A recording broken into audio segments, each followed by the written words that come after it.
Welcome to Market Pulse. Market Pulse brings you the best value addition information for you to make informed investment decisions. In the last 2 years, we are seeing the economic fundamentals are improving. Along with that, we saw that the all-share index is also moving up.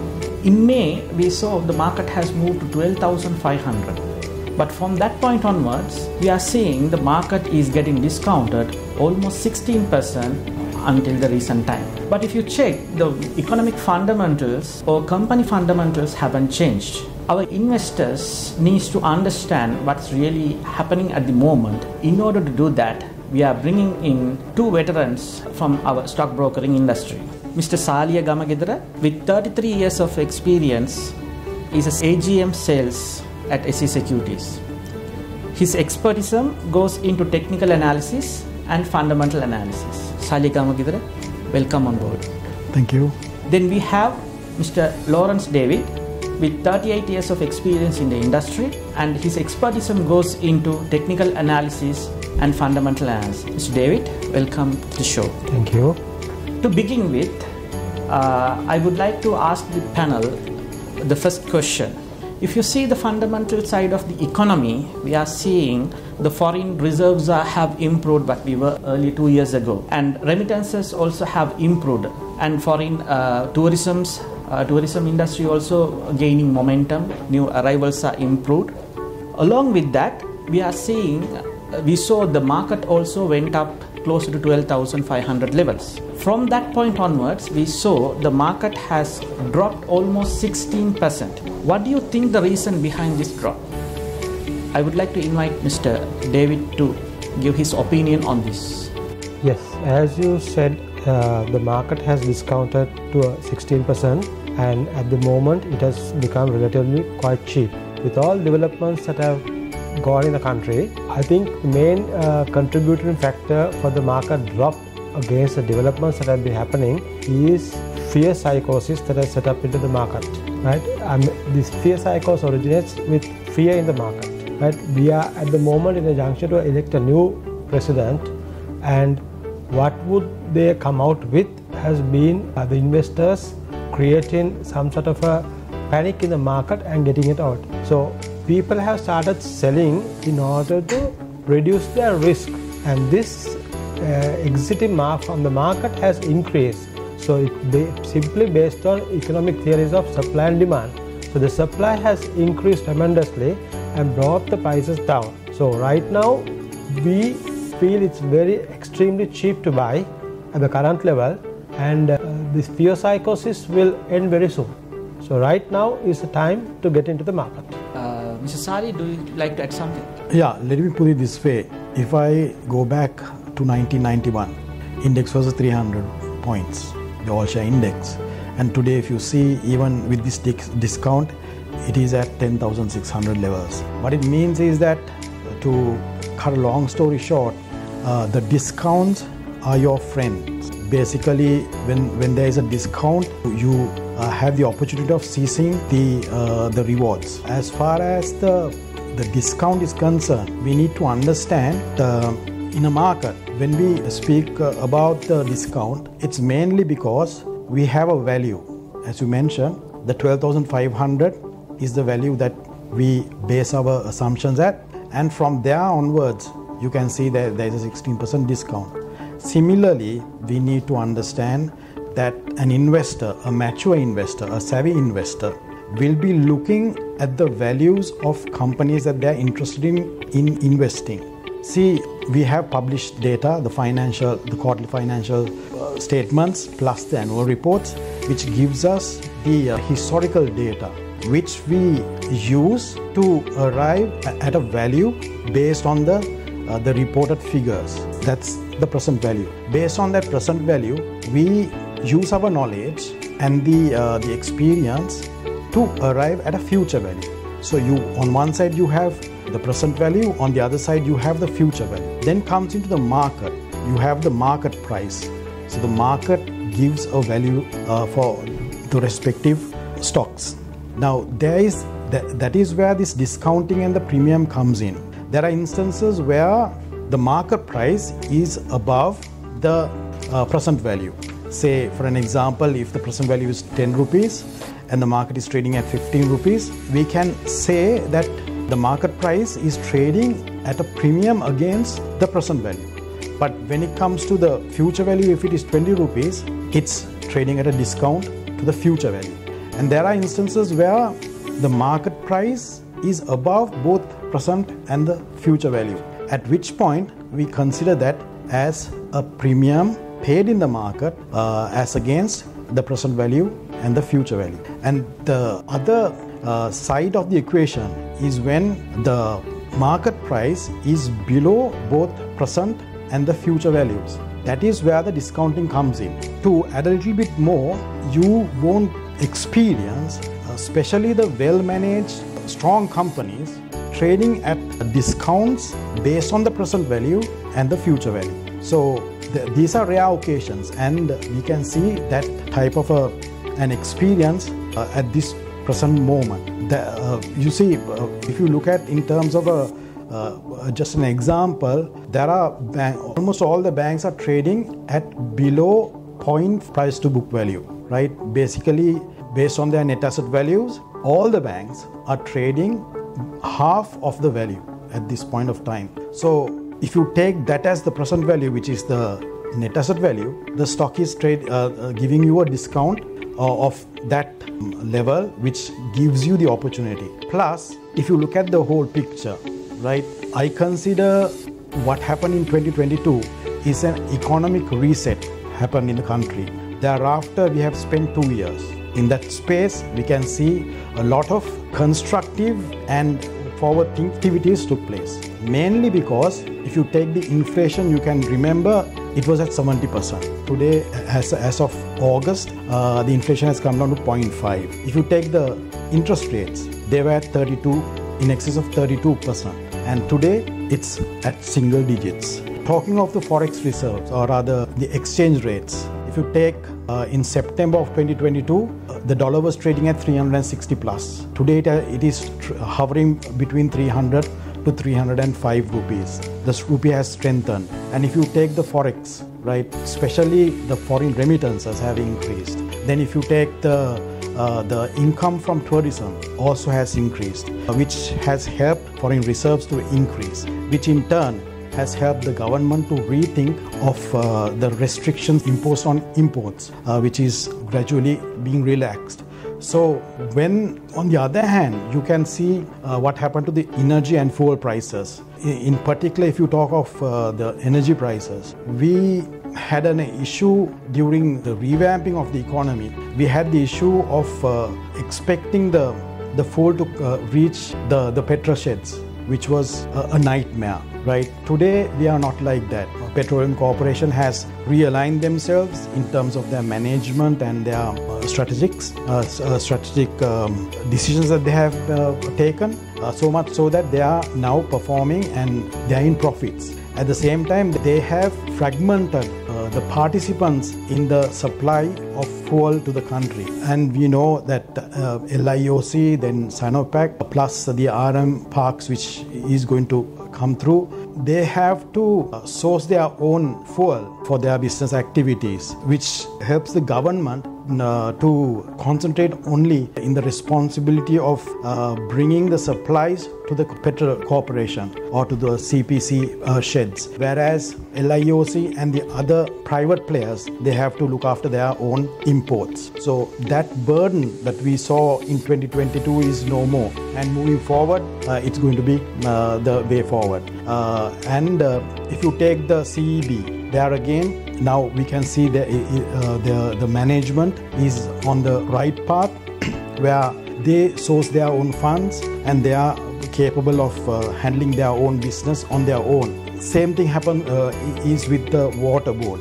There again, they are self-reliant right now. So when you put all that together, trickling down, the benefits of the energy and fuel challenges being sorted out has helped the corporates to bring down the top line cost. Plus, the rates falling has reduced the stress that they had in servicing their finances. So due to all these factors, we saw during the last 2 years, and most importantly, the way the government and the present set of candidates are talking and looking at the IMF program has helped the economy to come to this level from what we saw, what we were in 2022. Therefore, what the fear or the anxiety that we can see in the market is not really reflecting based on the valuations. As a result of that, when the prices are offering you a discount, on one side you are reducing the risk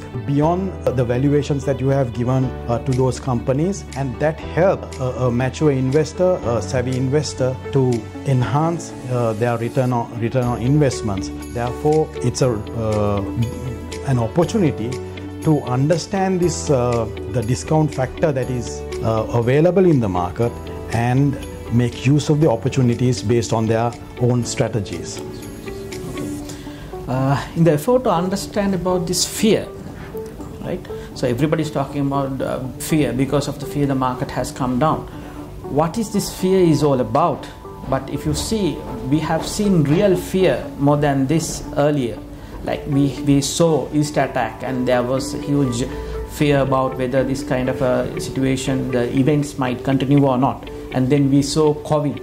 We didn't have any clue when this COVID will ever end, or whether we have to go into now a new normal or anything like something like that. And then we faced a huge fear about this Aragale scenario, where we saw a lot of burning of buses and many more internal issues we went through. Like, we are not facing any of such scenarios at the moment. What is this fear is all about? Can you give us some insight and to elaborate, Mr. David? Yes, at the moment this fear is, I would say, is mainly based on an unforeseen political issue. Right? Political issue in the mean, we are at the moment facing the election. Right? Who is going to come in, what their policies would be, are the main reasons of driving a fear. So this fear is also spread into the market for various people's gains, right? And what would the new elected government come, what would they do? How would they manage things? These are the things that are poisoning the investor's mind and creating a fear. Thus, created fear definitely provokes them to keep on selling and getting out of their investments, minimizing the risk and the losses. So this creates an excessive selling pressure in the market. Right? This is the fear. As you said, like more, if you take the COVID, we couldn't even get out on the streets. Right? Our life, I mean, in the whole world, there were many people dying. Right? If you went out, you would have contracted COVID. This is not that type of fear. Right? A big question mark comes, who is going to do what next? Right? And is our investment safe? Yes, I would say yes. Right? On the long run. Right? Short-term volatility is there in any market, but on the long term, it is good. So that is where you should go into. So this fear is actually in holding your stocks. Right? So should we hold? Should we get out? So when people keep on selling, there are other issues that trickle down with this excessive selling. It's supply and demand. Right? So when the supply is high, the demand can diminish or vanish. Right? It can reduce or completely go away. So then the selling will bring down the prices more and more and more. So this is the fear that our stocks will be lose the market. Now we have come to that end of that tunnel. Right? Now whoever exerted the fear probably has sold out everything. Right? And now they will be looking to buy. So this is the fear that we're talking in the market. Uncertain, unforeseen fear. It may not be a reality. Thank you. Sari, would you like to add something? Yes. Just as you mentioned, right, in the 2019 Easter attacks, then the COVID, then the Aragale period in 2022, we saw different types of fear being built during those major incidents that we had to go through, those challenges. And comparatively, what we see now, there is a difference. So the level of fear is not only different based on those events itself, right? Unfortunately, what happens is during this fear psychosis being experienced by investors, the kind of the perception, the impression individuals are having are going to be warped. The reason is, they are not only looking at the doubts that they have, right? They are being contributed, or the information that they are collecting in order to make a decision is going to be challenged, right? So as a result of that, we need to understand what this fear is all about as investors, right? We are talking of the stock market. Stock market is a place where there is risk, and we should be aware of that risk. If we don't know what that risk is, it's not going to be easy to become a successful investor, right? So as stockbrokers, we encourage the investors to understand and educate themselves in identifying the risk and managing the risk, because even though the stock market is a place where there is high risk, you can manage the risk by understanding what this risk is all about. So if you take the fear factor in, that is only one part of it, right? Our knowledge as far as our valuations are concerned is the real deal, right? If we know what that value is, if we know even the simple valuation of the net asset value, we should know, right? And let's take just the same example of the banks. They are all trading half the net asset value at the present moment, right? And you need to understand why the banks are valued at those levels. Are they really worth at those prices, right? At the net asset value price, right? It's not rocket science to understand that banks, especially in Sri Lanka, are more valuable than the net asset value that is given. So when the stock is trading way below the net asset value itself, right, that is something that we should, as individual investors, we should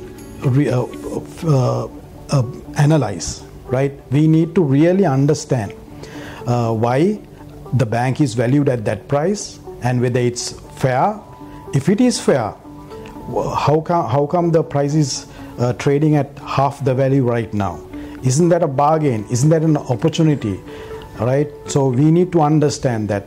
So managing the risk itself is inherent in managing our fear, right? Everybody, anywhere in the world, anybody is faced with fear. So fear is nothing. There is no harm being fearful, right? But how we manage it and how we overcome that will give us the expected above average returns, and especially that kind of an experience you won't get all the time. That's why I mentioned, you have the present value, you have the future value, and the market is giving a value much lower than both of them, right? That won't happen all the time. And the valuable companies, right, if they are trading at such discounts, that's a rare occurrence. So you need to, you need to have your strategies in place in executing and reaping the benefits of that. Okay. So if you see this, let me add to the fear that we were talking about. So if you check what happened with the Easter attack, with that there was some changes in the fundamentals of the economy. We saw there's a severe drop in the tourist arrivals, and then with COVID we saw our reserves are drying up. So there was severe change in our economic fundamentals with those fears.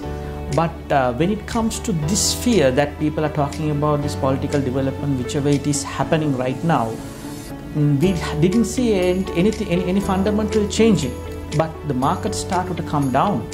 And also, if you see all the main three candidates, what they are providing, what they are telling is they are asking for the mandate from the people to run for the office in order to develop the economy and the country. No one is trying to bring back the country to the previous levels. Everybody wants to take the economy to the next level. And also, if you see what is happening in Bangladesh, right? So there's no democracy. But in Sri Lanka, what we are going for, what we are doing, the election is already announced. But we are going for the democratic procedure to select the new president. And then we might have parliament election to form the government. So we are going towards democracy and we are going towards the certainty. The uncertainty is slowing down. I mean, like, it's getting out of the picture. Uncertainty is. Isn't it the market overreacted by bringing it down by 16% compared to these things? Because nothing has changed, but we are going towards the positive side of it. Can you give some inputs, Mr. David? Yeah. If you see on the uncertainty, right, we are looking at three main candidates, right? One who have never ruled two have never ruled the parliament or whatever it is, and the other is a veteran, right? So the uncertainty comes here as to who will be elected, right, and what would they do, right? So we have no doubt about one candidate who has performed in the past, and we have faith. The other two are to be looked at, right? What would they do? What would they adapt, right? And what strategies, what things they will take forward, right? How would they deal with the IMF? Now today, the IMF said that they are prepared to work with any elected candidate, right? So we are on all the good path, but the question mark arises: will they deliver? Will they perform? That is where the uncertainty comes, right? So this uncertainty at a certain level created the panic of fear in the market, and that is why the fear psychosis came and the market came down. So that's where, though you said all the fundamentals and economic indicators are good, this fear and the uncertainty is the thing that brought it down 16%, right? Whether it's reality or not, investors should think wisely, right?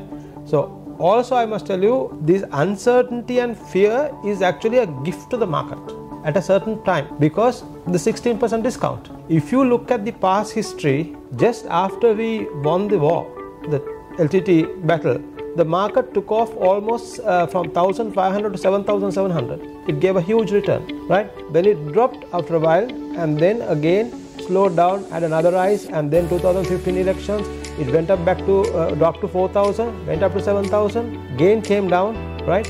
And it has been going on sideways. So now we are in another critical position now, right? I mean, Aragale came, people wanted a change, now the change was done. Whether it is going to be continued or another second change, who is going to come, what are they going to do, right? So what we have experienced is, in the past, such debacles have brought the indexes down. Now it is again down, and now we are optimistic that this will go up, take off the all-time highs, right? So uncertainty is now at the end of the tunnel, right? So within the other 10 days maximum, we will know after the count is all over. We will know who. Then from there onwards, it's a wait and see. So it's a wait and see for to make a political decision or to make a decision based on politicals. But economy is on the right path, right? We are given a discount, which is a blessing. Now it's time to take the opportunity. And even when if you see Salia, the Dhaka Stock Exchange, what has happened with the political turmoil that they are going through, it came down and it bounced back again. Correct. Right. So what do you see? Do you believe this is our market is overreacted? Because as David clearly said, we are on the good path. We are in the correct path. Not like taking anything undemocratic. Everything is on a democratic way. Yes. Right? So, isn't it overreaction for this 16% drop? Yes. You see, in terms of whether it's 16% or less than that, right?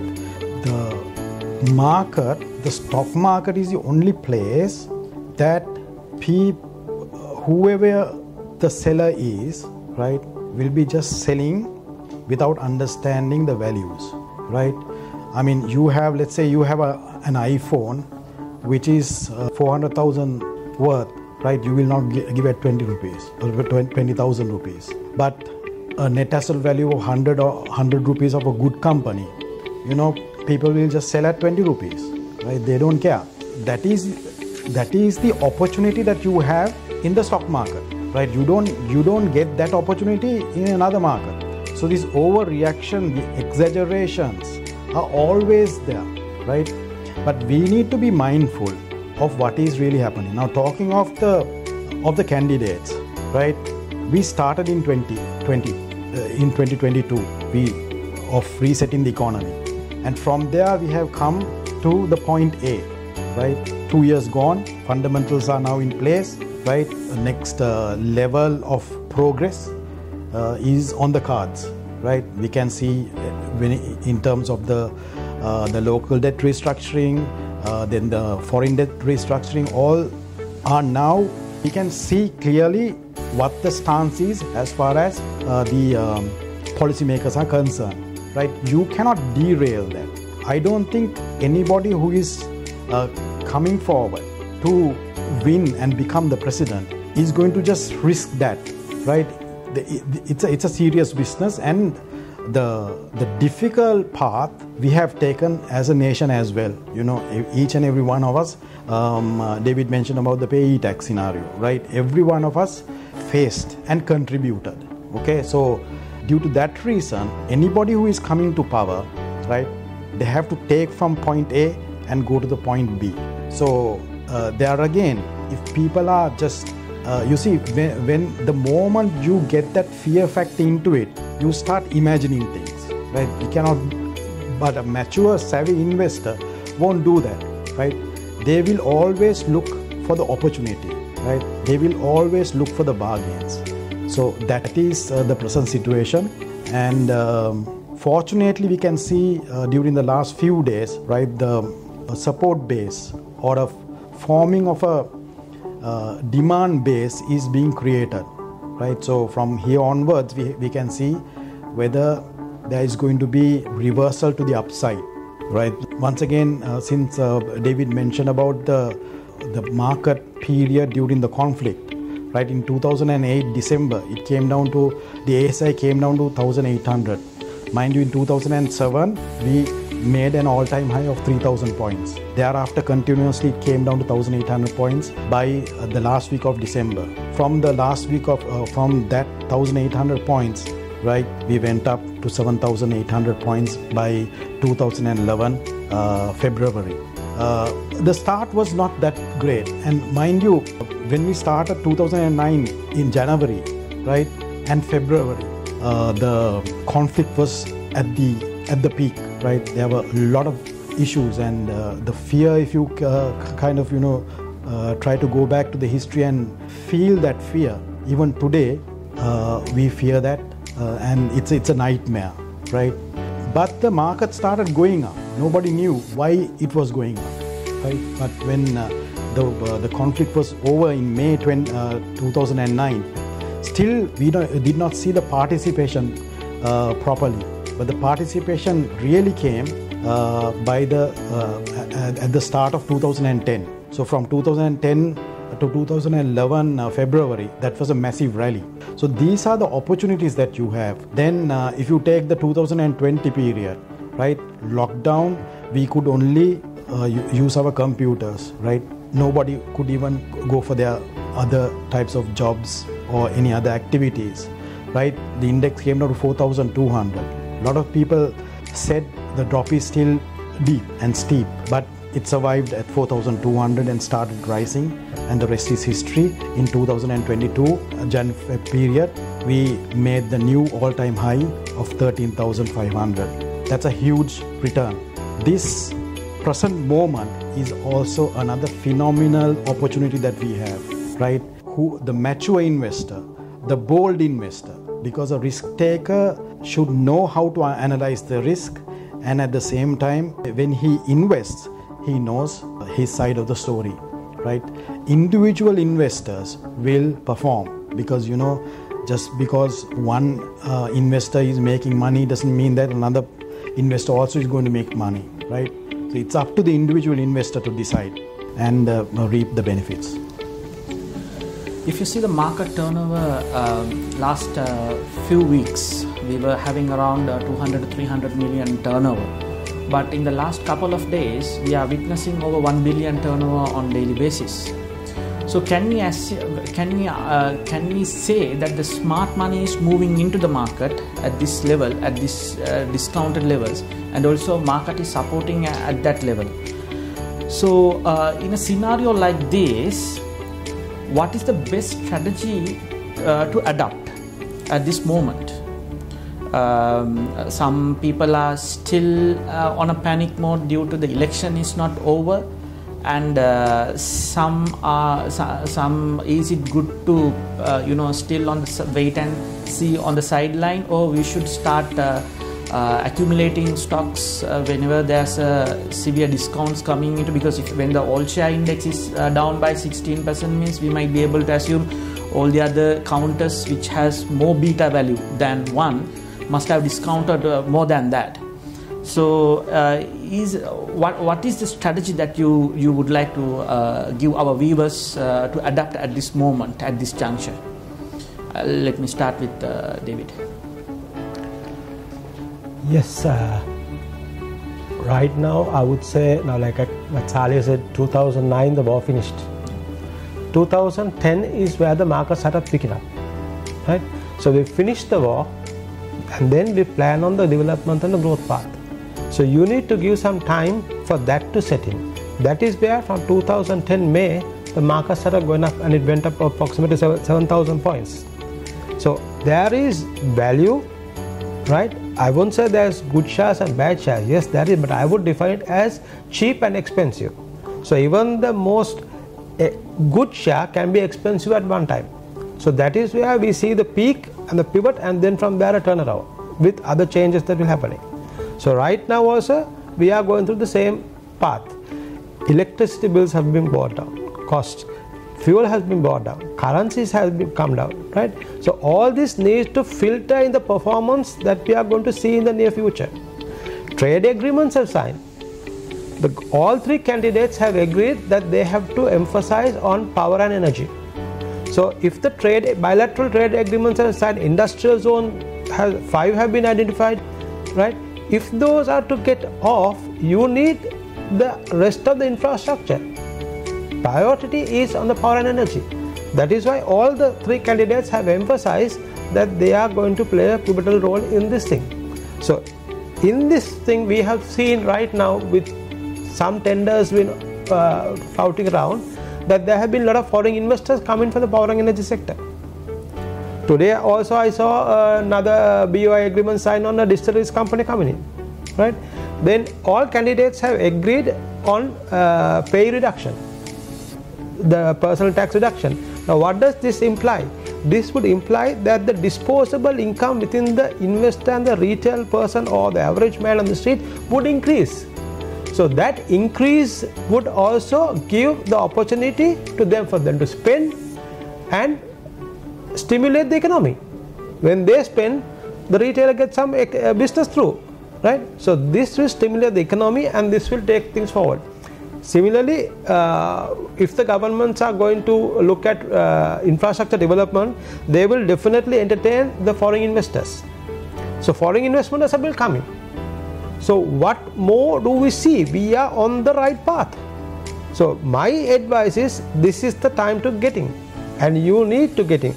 Also depend, I would say, if you have the retailer and the investor and the trader, these parties are dependent on each other, right? So it's the best time for the retailer, the trader to come in and now buy. Because when the high net worth on the accumulator or the investor comes and buys, then volumes are being absorbed from the market, right? And then the retailer coming in will push the price up. That is the behavior, if they like it or not. That is the behavior of the market. So this is the correct time. Bilateral agreements, other things, I mean tourism coming in, all these things that they are spoken on a common platform. Salary increments, right? I mean, even they are emphasizing that the private sector has increased salaries. So these are all going to bring money into the investor's hand. So this will definitely create more buying power. So, and interest rates are down, right? What are you getting on the interest rates? Right? A single digit or something there, and you also taxed on it.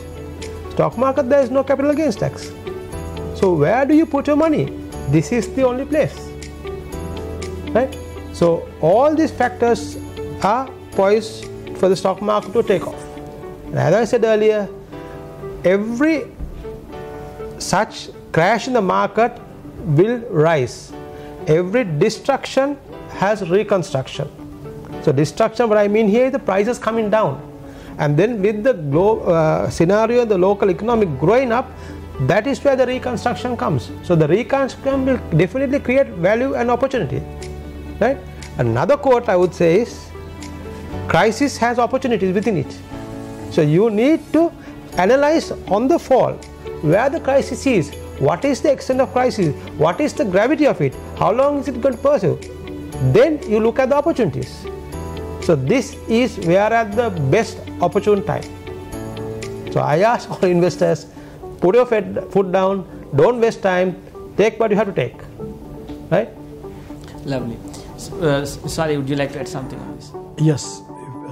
If we think about what we should be doing right now is basically David summed the whole thing up in terms of the valuations are concerned, right? Just like you mentioned about the economic fundamentals and the fundamentals of the corporates, right? They are looking really attractive. As a result, obviously, there is a steep discount in the best companies that are listed in the market, and they themselves are gathering them for the investments that we can see. If you take JKH with their waterfront project being almost coming to an end, we can see the opportunities that are happening. But the main factor as an investor, or if you take the side of an investor and a trader, first thing is you need to understand who you are. Are you an investor or a trader, right? Based on that, you need to structure your strategies. Talking of an investor, a good example or a good strategy is called the rupee cost averaging, which is popularly known as dollar cost averaging in other countries. That helps you. So you need to study the strategies and understand whether you're an investor. Then as a trader, you have three pillars.